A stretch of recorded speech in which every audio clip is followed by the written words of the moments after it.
સંજીવની શિક્ષક સોસાયટી ખાતે નૂતન વર્ષ સ્નેહમિલન કાર્યક્રમ યોજાયો. હોદ્દેદારોએ પાઠવી શુભકામના. દાહોદ જિલ્લાના સંજેલી તાલુકા શિક્ષક સોસાયટી ખાતે નવા વર્ષના પવિત્ર દિવસે શિક્ષક વિભાગ દ્વારા ભવ્ય સ્નેહમિલન કાર્યક્રમનું આયોજન કરવામાં આવ્યું. આ કાર્યક્રમમાં શિક્ષક સંઘના અને સોસાયટીના અગ્રણી હોદ્દેદારો તેમજ મોટી સંખ્યામાં શિક્ષક ભાઈઓ અને બહેનો ઉપસ્થિત રહ્યા.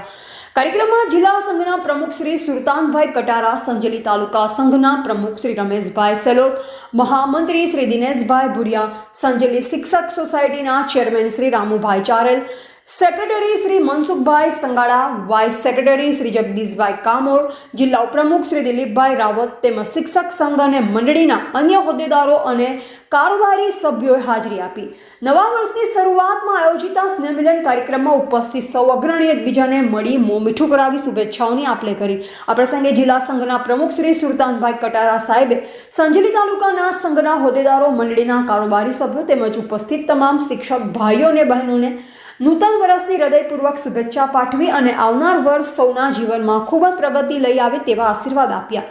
કાર્યક્રમના અંતે સંજેલી શિક્ષક સોસાયટીના સેક્રેટરી શ્રી મનસુખભાઈ સંગાડાએ ઉપસ્થિત સૌ મહાનુભાવો અને શિક્ષકગણનો આભાર વ્યક્ત કર્યો. આ સ્નેહપૂર્ણ વાતાવરણમાં સૌ એકબીજાને શુભેચ્છા સહ છૂટા પડ્યા. અહેવાલ ભૂપેન્દ્રસિંહ બારિયા સાથે વિજય ચરપોટ, ભારતીય સ્મિતા, દાહોદ.